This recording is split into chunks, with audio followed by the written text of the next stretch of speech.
Événements des derniers jours, chapitre 20. L'héritage des saints. Sous-titre: Un don de Dieu. 1029. Jésus, lui seul et sa justice, nous permettra d'obtenir un passeport pour entrer aux cieux. 1030. Le cœur fier s'efforce de gagner le salut. Pourtant, notre titre pour les cieux et notre aptitude à y vivre ne se trouvent que dans la justice du Christ. 1031. Afin que nous puissions devenir membres de la famille céleste, il, le Christ, est devenu membre de la famille terrestre. 1032. Le titre qui nous permet d'être introduits dans les palais que le Seigneur nous prépare est bien préférable au titre ouvrant les palais terrestres. Et elle est bien plus désirable que toutes les louanges terrestres. La parole par laquelle le Seigneur accueillera ses fidèles serviteurs. Venez, vous qui êtes bénis de mon Père, prenez possession du royaume qui vous a été préparé dès la fondation du monde. Matthieu 25, verset 34. Deuxième partie. Pourquoi nous devrions penser au monde à venir? 1033. Jésus nous a apporté les cieux et il nous en fait voir la gloire afin que la pensée de l'éternité ne nous quitte pas. 1034. Si nous dirigeons nos regards vers les réalités éternelles, nous cultiverons en nous l'habitude de penser à la présence de Dieu. Ce sera notre bouclier contre l'ennemi qui nous entoure. C'est ce qui nous donnera force et assurance et élèvera notre âme au-dessus de la peur. Respirant l'atmosphère des cieux, nous ne serons pas atteints par la pestilence du monde. 1035. Jésus est venu pour nous présenter les avantages et les beautés des cieux, afin que leurs attraits deviennent familiers à nos pensées, et que ces tableaux ornent notre mémoire d'une grâce céleste et éternelle. 1036. Le grand maître communique à l'homme un aperçu du monde à venir. Il l'amène avec ses trésors désirables dans notre champ de vision. L'opposition entre la contemplation de la vie à venir et de ses bénédictions et les préoccupations temporelles de ce monde frappe l'esprit si profondément qu'elle marque à jamais le cœur et l'âme comme l'être tout entier. Troisième partie. Les mobiles du chrétien. 1037. On ne saurait mettre en œuvre des mobiles d'action et des forces plus puissantes, la merveilleuse récompense pour le bien accompli, le bonheur des cieux, les sociétés des anges, la communion et l'amour de Dieu et de son Fils, le développement et la culture de toutes nos facultés pendant l'éternité.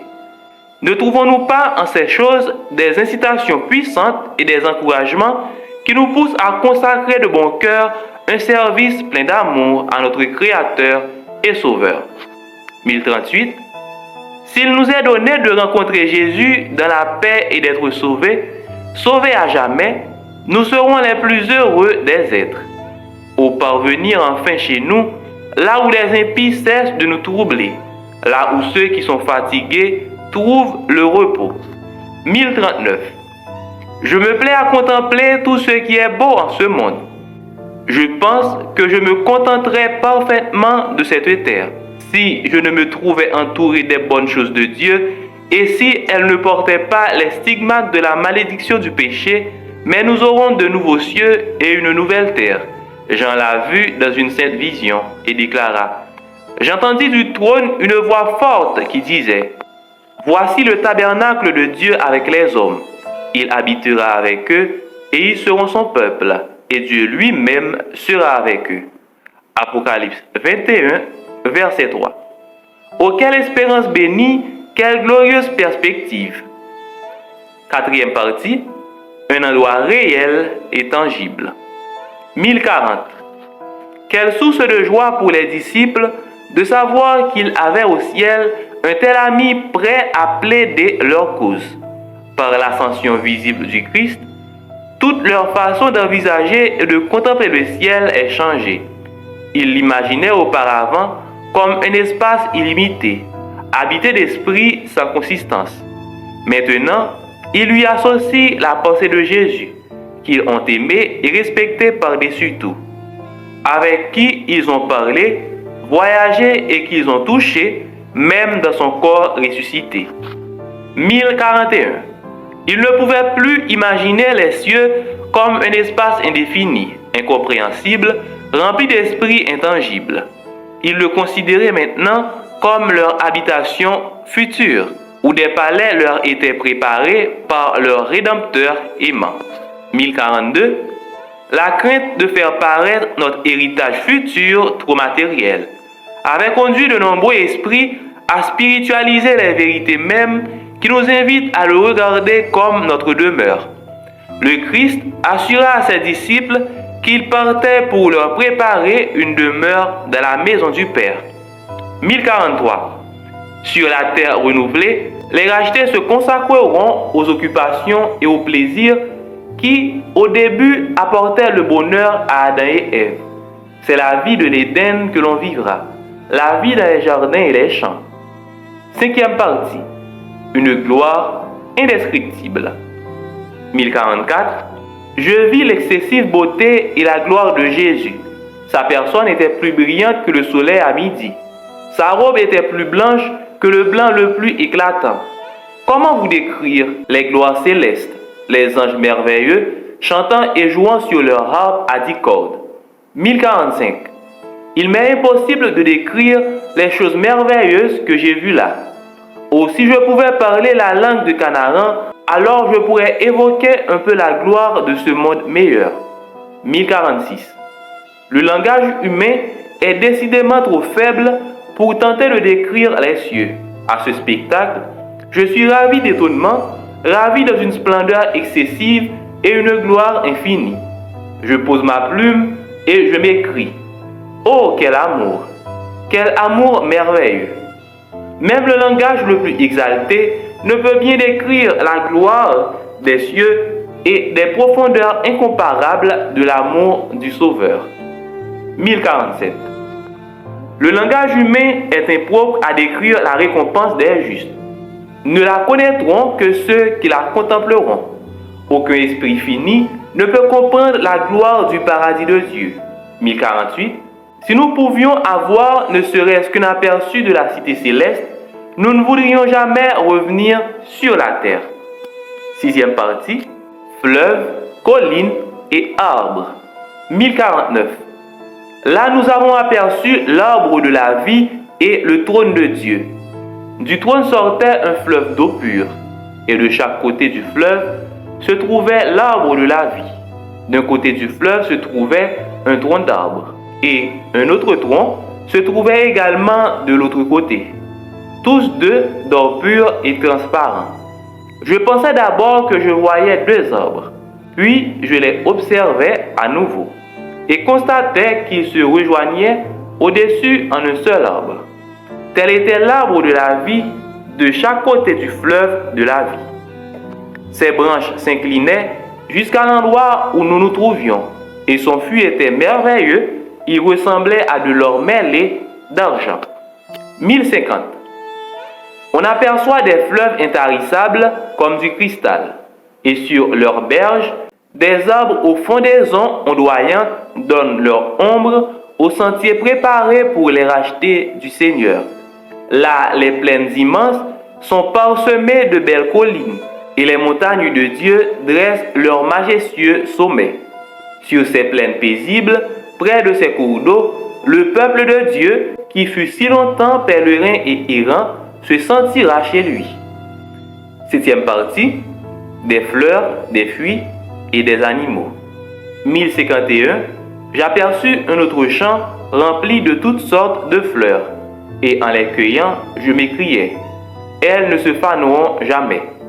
Puis je vis un champ d'herbes hautes, merveilleux à voir, ce vert était vif, avec des reflets d'argent et d'or, tandis qu'il ondulait fièrement pour la gloire du roi Jésus. Puis nous avons pénétré dans un champ rempli de toutes sortes de bêtes, lions, agneaux, léopards et loups, tous ensemble dans une parfaite entente. Nous sommes passés au milieu d'eux et ils nous suivirent paisiblement. 1052. Puis nous avons pénétré dans un bois bien différent des bois sombres que nous connaissons ici-bas. Ils étaient lumineux et tout empreint de gloire. Les branches des arbres s'agitaient et nous nous écriâmes tous: nous pourrons demeurer en toute sécurité dans les solitudes et dormir dans les bois. Nous traversâmes les bois car nous étions en route vers le mont Sion. 1053. Sur le mont se trouvait un temple glorieux. Autour du temple, des arbres de toutes sortes embellissaient ce lieu. Le buis, le pin, le sapin, le ricin, le myrte, le grenadier et le figuier qui ployait sous le poids de ses figues mûres, tous rendaient ce lieu merveilleusement beau et glorieux. 1054. Puis je vis une table de pur argent. Elle faisait plusieurs kilomètres de long, et cependant, nous pouvions l'embrasser du regard. Je vis le fruit de l'arbre de la vie, la manne, les amandes, les figues, les grenades, les raisins et beaucoup d'autres sortes de fruits. Je demandai à Jésus de me permettre de manger les fruits. 8e partie. La vigueur de l'éternelle jeunesse. 1055. Tous sortirent de la tombe avec une stature semblable à celle qu'ils avaient en y entrant. Adam, qui figure parmi le groupe des ressuscités, est d'une taille élevée et d'une allure majestueuse quant à la stature. Cependant, il est un peu plus petit que le Fils de Dieu. Il offre un contraste frappant avec les générations suivantes. Ce seul fait suffit à illustrer la grande dégénérescence de la race. Mais tous ressuscitent dans toute la fraîcheur et la vigueur de l'éternelle jeunesse. Renouvelés par l'arbre de vie dans l'Éden si longtemps perdu, les rachetés grandiront. Michée 4, verset 2. Jusqu'à la stature parfaite de la race dans son état primitif de gloire. 1056. Si Adam à sa création n'avait pas reçu 20 fois plus de force vitale que n'en reçoivent les hommes d'aujourd'hui, la race humaine, compte tenu de leur habitude qui viole la loi naturelle, se serait éteinte. 1057. Nul n'aura besoin ni ne désirera de repos. On n'éprouvera aucune fatigue à faire la volonté de Dieu et offrir des louanges à son nom. Nous ressentirons toujours la fraîcheur d'une matinée qui ne finit pas. L'acquisition de la connaissance ne fatiguera pas l'esprit ou les énergies. 1058. Au ciel, tout est santé. 9e partie. Le bonheur garanti. 1059. Jésus leva le voile de la vie future. À la résurrection, dit-il, les hommes ne prendront point de femmes ni les femmes de Marie, mais ils seront comme les anges de Dieu dans le ciel. Matthieu 22, verset 30. 1060. Certains expriment une croyance selon laquelle il y aurait des mariages et des naissances sur la nouvelle terre. Mais ceux qui croient les Écritures ne peuvent accepter de telles doctrines. La doctrine enseignant que les enfants naîtront sur la nouvelle terre ne fait pas partie de la parole certaine de la prophétie. 1061. C'est de la présomption que de s'abandonner à des suppositions et des théories concernant des sujets que Dieu ne nous a pas fait connaître dans sa parole. Nous n'avons pas à spéculer sur notre état futur. 1062. Les ouvriers de Dieu ne doivent pas consacrer du temps à des spéculations touchant la condition de vie sur la nouvelle terre.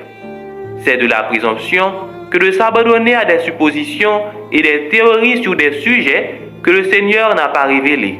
Il a pris toute disposition pour notre bonheur de la vie future.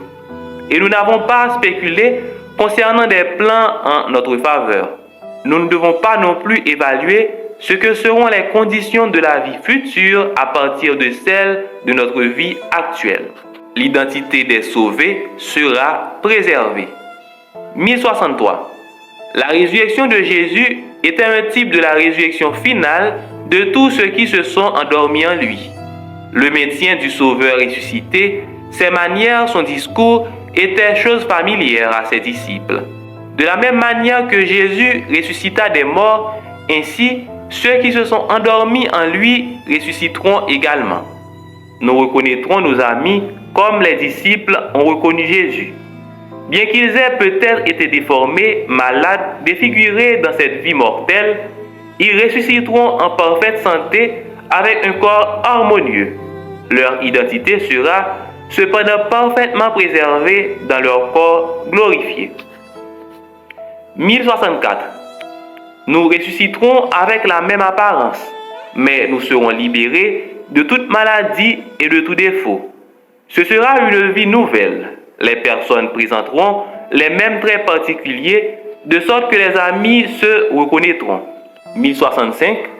Alors nous connaîtrons comme nous avons été connus. Alors les affections et les sentiments que Dieu a placés dans nos âmes trouveront leur expression la plus véridique et la plus douce. 11e partie. Une santé éclatante et une robe de lumière. 1066. Lorsque Adam sortit des mains de son Créateur, il était d'une noble taille et bien équilibré.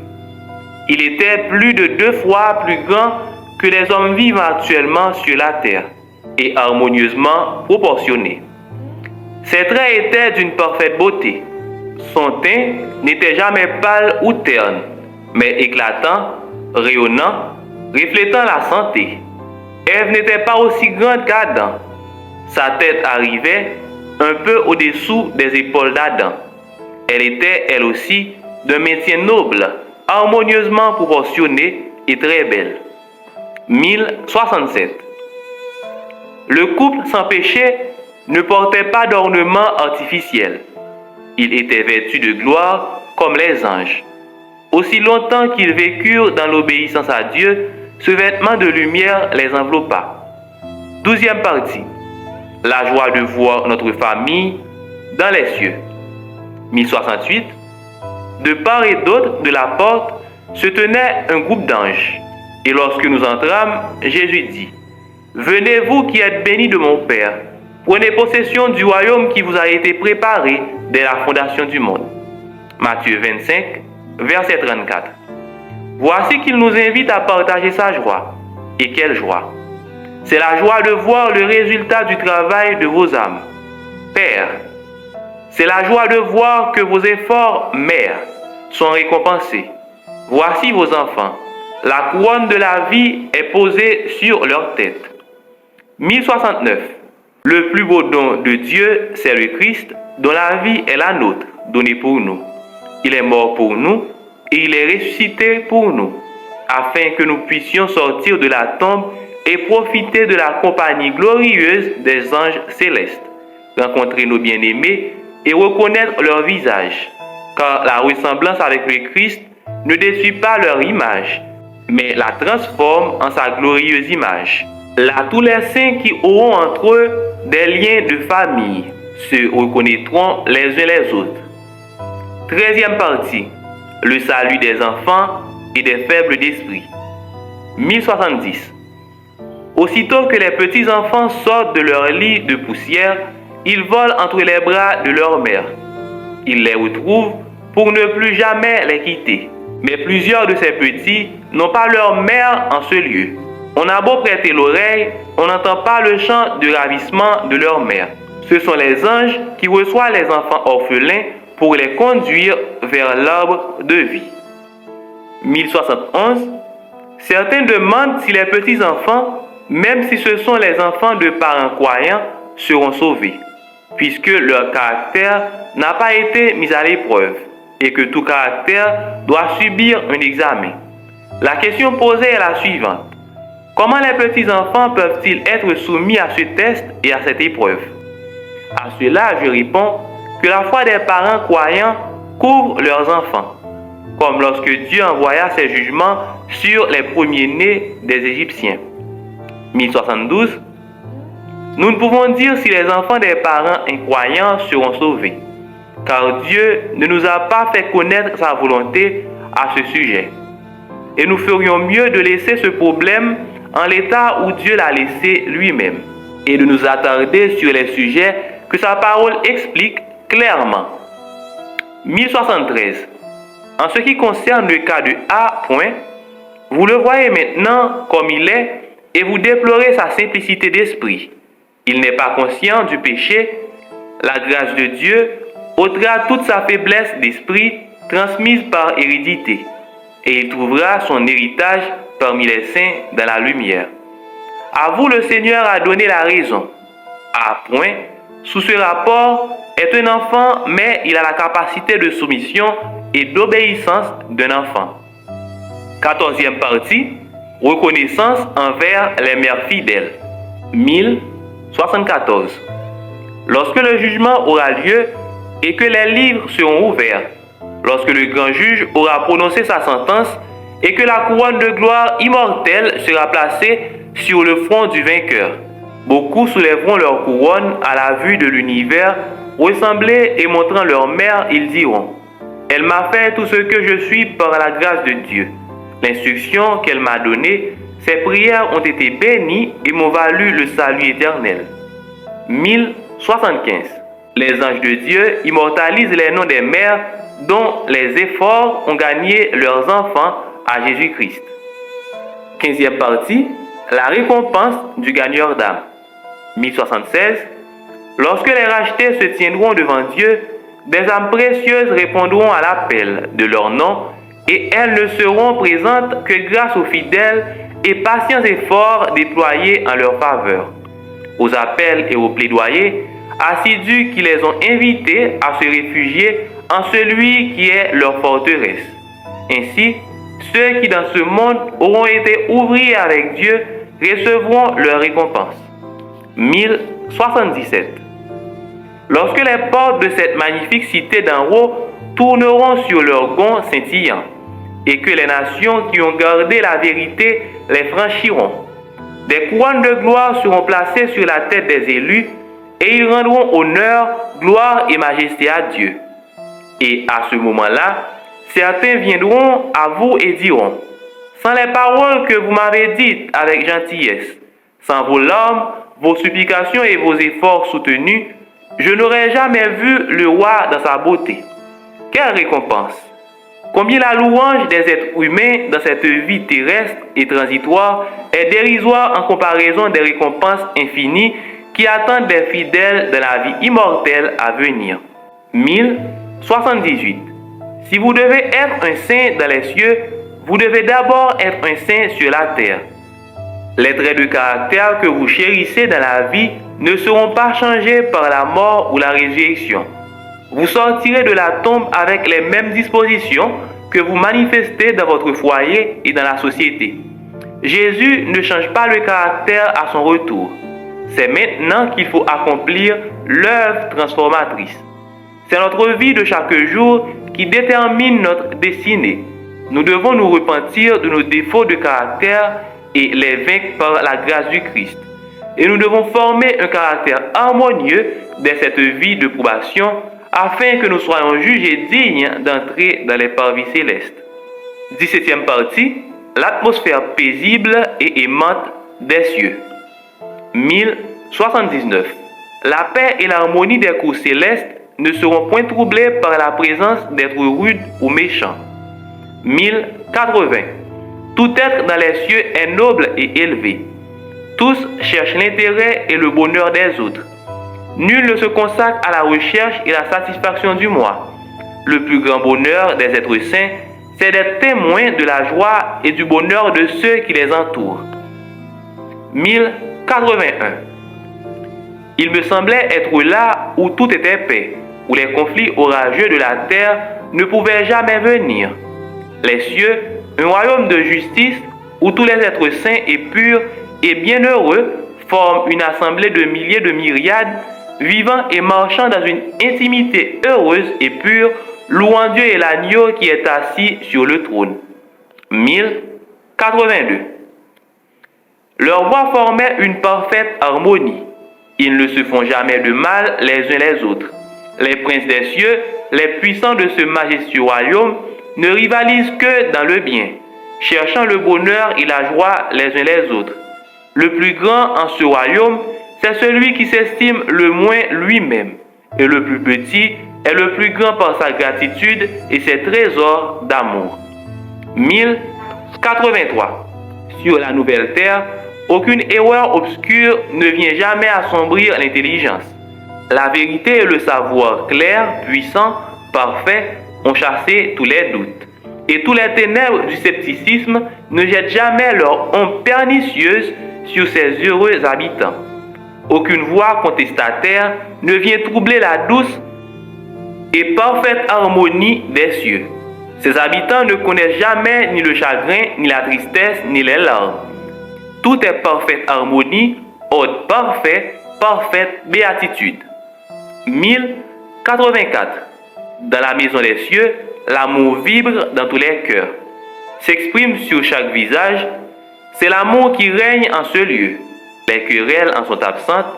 On n'y trouve point de discorde, point de rivalité, point de dispute de mots. 18e partie. Ni tentation, ni péché. 1085. Aucun arbre de la connaissance du bien et du mal ne viendra offrir l'opportunité de la tentation. Aucun tentateur ne se manifestera, aucune possibilité de mal. 1086. J'entendis les anges et les saints rachetés pousser des cris de triomphe qui résonnaient merveilleusement comme 10 000 instruments de musique, parce qu'ils ne devaient plus jamais être tourmentés et tentés par Satan, et parce que les habitants des autres mondes étaient délivrés de sa présence et de ses tentations. 19e partie. La communion avec le Père et le Fils. 1087. Le peuple de Dieu jouit du privilège d'une communion directe avec le Père et le Fils. Nous le verrons face à face sans aucun voile interposé. 1088. Nous demeurerons toujours auprès de lui et nous jouirons toujours de sa présence lumineuse. Mon cœur bondit de joie à cette heureuse perspective. 1089. Les cieux sont là où le Christ. Les cieux ne seraient pas les cieux pour ceux qui aiment le Christ s'il n'était pas là. 1090. Les saints ressuscités jouiront d'une étroite et tendre relation avec Dieu. 1091. Jetant aux pieds du Sauveur les couronnes qu'il a placées sur notre tête et jouant de notre harpe d'or, nous remplirons les cieux des louanges de celui qui siège sur le trône. 1092. Si pendant cette vie ils sont loyaux envers Dieu, enfin ils verront sa face, et son nom sera sur leur front. Apocalypse 22, verset 4. En quoi consiste le bonheur des cieux, si ce n'est dans le fait de voir Dieu? Quelle plus grande joie pourrait être accordée aux pécheurs sauvés par la grâce du Christ que de porter ses regards sur le visage de Dieu et de le connaître comme son Père. 20e partie. La compagnie des anges et des fidèles de tous les temps. 1093. Chaque racheté comprendra le ministère des anges dans sa propre vie. L'ange qui fut son gardien dès les premiers moments de sa vie, l'ange qui a gardé ses pas et couvert sa tête au jour du danger, l'ange qui l'a accompagné dans la vallée de l'ombre de la mort, qui lui a assigné son lieu de repos, qui a été le premier à le saluer au matin de la résurrection. Quelle joie de converser avec lui et d'apprendre l'histoire des interventions divines dans sa vie individuelle et de la coopération céleste dans chaque œuvre humaine. 1094. De quel danger visible ou invisible avons-nous été préservés par l'intervention des anges? Nous ne le saurons jamais jusqu'à ce que la lumière de l'éternité nous révèle les providences de Dieu. 1095. Les amours et les attachements que Dieu lui-même a placés dans l'âme trouvons ici leur plus véridique et leur plus douce expression. La pure communion avec des êtres saints, la vie sociale harmonieuse avec les anges bénis et avec les fidèles de tous les âges qui ont blanchi leurs robes dans le sang de l'agneau. Les nœuds sacrés qui unissent les familles des cieux et de la terre. Éphésiens 3, verset 15.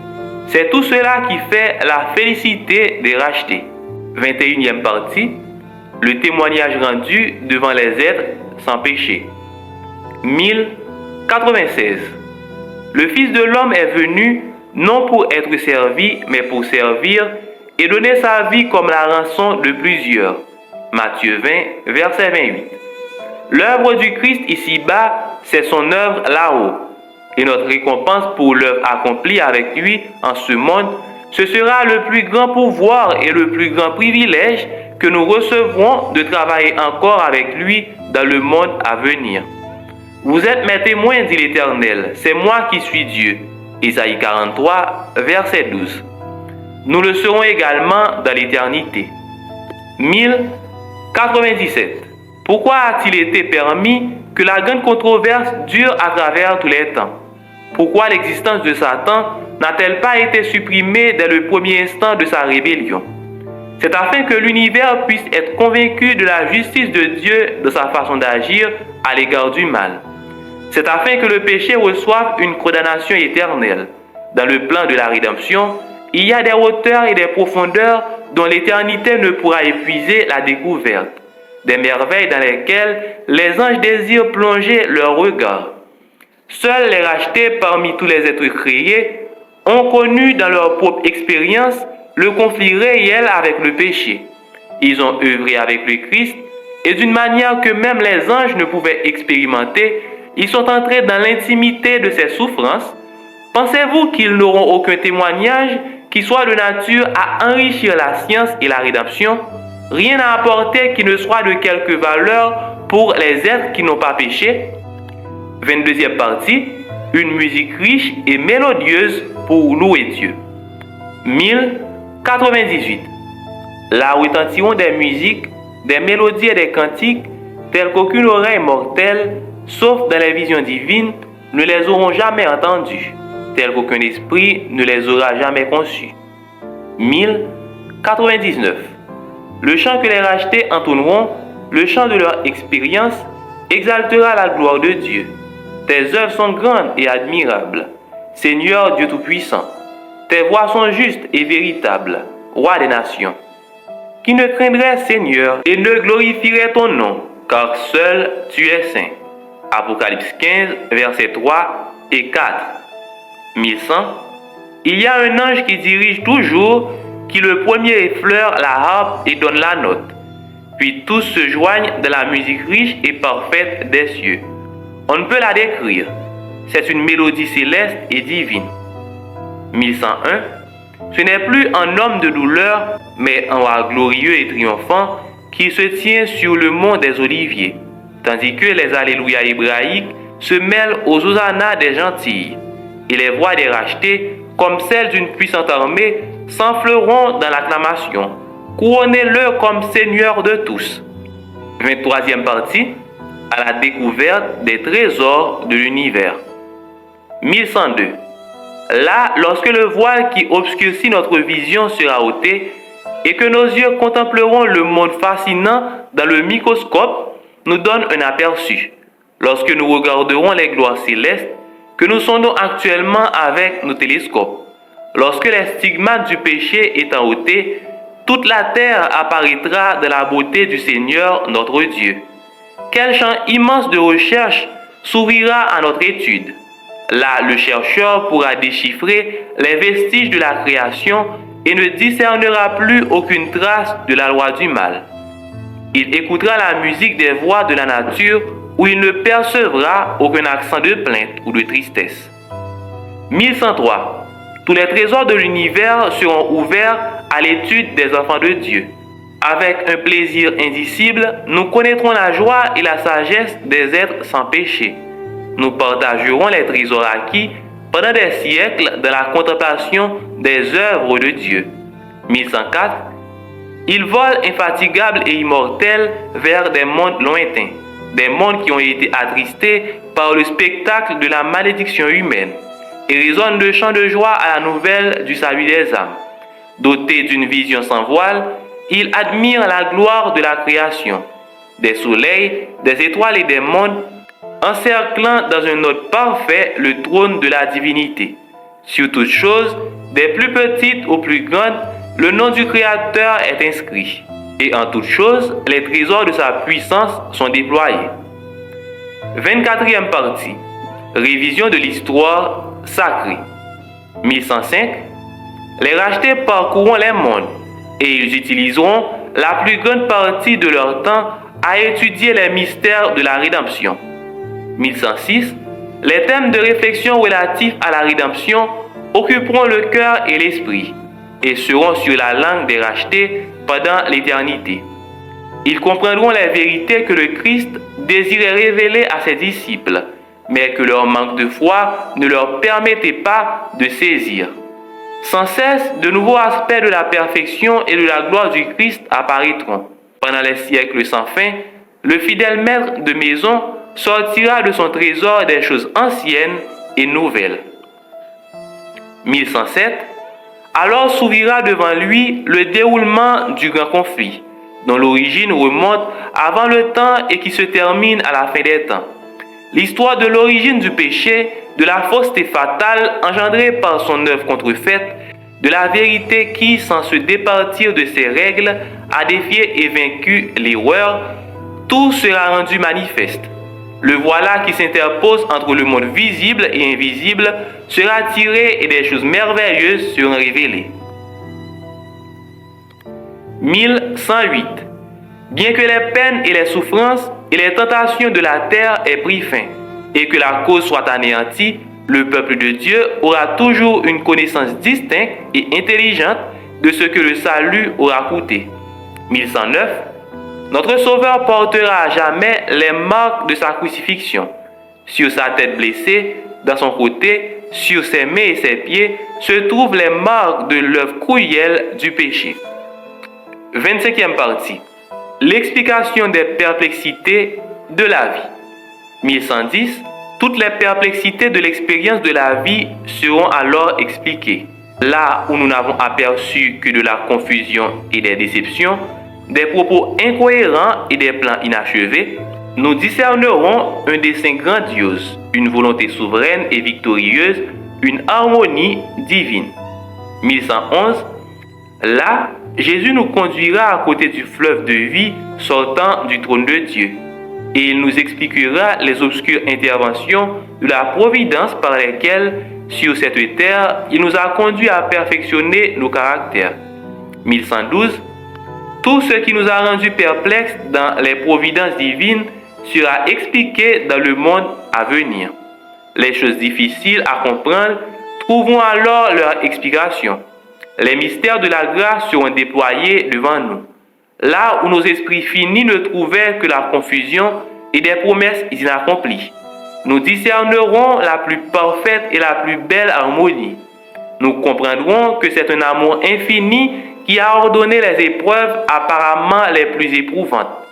En comprenant la tendre sollicitude de celui qui fait concourir toutes choses à notre bien, nous nous réjouirons d'une joie ineffable, dans la plénitude de la gloire. 26e partie. Les conséquences de toute action généreuse. 1113.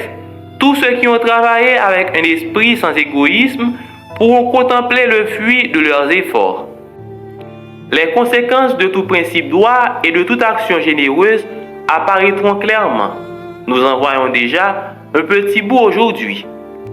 Mais comme nous voyons peu en ce monde, les conséquences des bonnes actions que nous accomplissons, des parents et des enseignants dorment de leur dernier sommeil, et l'œuvre de leur vie paraît inutile. Ils ignorent que leur fidélité a libéré des fontaines de bénédiction qui ne cesseront jamais de couler.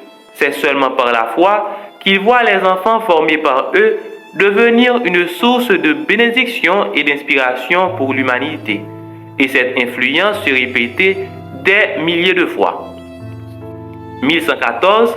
Beaucoup d'ouvriers lancent dans le monde des messages d'espoir et de courage, des paroles qui apportent des bénédictions dans le cœur des hommes de partout. Mais travaillant dans l'obscurité et la solitude, ils ne savent presque rien de leurs résultats. C'est ainsi que des dons sont faits, des fardeaux portés, des travaux accomplis. Il est des hommes qui sèment une graine dont d'autres recueillent la moisson bénie sur leur tombeau. Ils plantent des arbres afin que d'autres en mangent le fruit. Ils se contentent de savoir ici-bas qu'ils ont mis en mouvement des forces pour le bien. Ce n'est que plus tard que ces résultats seront connus. 27e partie. Notre joie ne cessera de croître. 1115. Certains mystères du plan de la rédemption, l'humiliation du Fils de Dieu fait homme, le merveilleux amour compatissant du Père qui donne son Fils, constituent pour les anges des sujets d'émerveillement perpétuels. Tels seront les sujets d'étude des rachetés pendant les siècles éternels, tandis qu'ils contempleront l'œuvre de Dieu dans la création et la rédemption. De nouvelles vérités seront révélées sans cesse pour l'étonnement et le plaisir de l'esprit. En découvrant toujours davantage la sagesse, l'amour et la puissance de Dieu, leurs esprits ne cesseront de se développer et leur joie de croître. 1116. Et à mesure que s'écoulent les jours de l'éternité, ils apporteront de plus riches et de plus glorieuses révélations de Dieu et du Christ. Avec le savoir, l'amour, le respect et le bonheur grandissant progressivement, plus les hommes progressent dans la connaissance de Dieu, plus ils admirent son caractère. Tandis que Jésus déroule devant eux les richesses de la rédemption et les aboutissements merveilleux de la grande controverse avec Satan. Les cœurs des rachetés vibrent d'une émotion toujours plus fervente. C'est avec un ravissement toujours plus grand qu'ils touchent leur harpe d'or, et millions de myriades de voix s'unissent pour chanter le puissant chœur de louange. 28e partie, d'infini en infini. 1117. Toute faculté sera développée, toute aptitude sera augmentée. Les plus grandes entreprises seront accomplies, les aspirations les plus élevées atteintes, les plus grandes ambitions réalisées, et de nouvelles hauteurs à gravir se présenteront, de nouvelles merveilles à admirer, de nouvelles vérités à comprendre, de nouveaux objectifs solliciteront les ressources du corps, de l'esprit et de l'âme. 1118. Aussi loin que nous pénétrerions dans la connaissance de la sagesse de Dieu et de son pouvoir, un infini s'étend encore au-delà. 1119. Tout l'amour paternel qui, de génération en génération, a traversé des cœurs humains. Toutes les sources de tendresse qui sourdent dans les âmes des hommes ne sont que de minuscules ruisselets en comparaison de cet océan sans limite que constitue l'amour infini, inépuisable de Dieu. Notre langue ne peut l'exprimer. La plume ne saurait l'évoquer. Vous pouvez le méditer tous les jours de votre vie. Vous pouvez sonder diligemment les Écritures pour tenter de le comprendre. Vous pouvez mettre en œuvre toutes les puissances et toutes les facultés dont Dieu vous a doté afin d'essayer de comprendre l'amour et la compassion du Père céleste. Vous découvrirez encore un infini au-delà de vos découvertes. Vous pouvez étudier cet amour pendant des siècles. Cependant, vous ne pourrez jamais comprendre pleinement la longueur et la largeur, la profondeur et la hauteur de l'amour de Dieu, donnant son Fils afin qu'il meure pour le monde. L'éternité elle-même ne suffira pas à le révéler. 29e partie. L'univers tout entier proclame que Dieu est amour. 1120. Le grand conflit est terminé. Le péché et les pécheurs n'existent plus. L'univers tout entier est purifié. La vaste création est traversée par un seul élan d'harmonie et de joie. De celui qui a créé toutes choses coule la vie, la lumière et le bonheur, atteignant tous les royaumes de l'espace illimité, de l'atome le plus minuscule au monde le plus grand. Toutes choses animées ou inanimées, dans leur beauté enfin révélée et leur parfaite joie, proclament que Dieu est amour. Seigneur Dieu, je te remercie infiniment pour l'achèvement de cette lecture. Je t'en supplie, ô bon Père, daigne graver ces paroles dans nos cœurs et que nous puissions être guidés par elles. Et permets à ce que nous puissions accomplir notre sanctification dans la crainte de ton nom, afin d'être prêts pour ta seconde venue. Dans le nom de Jésus, je t'en supplie. Amen.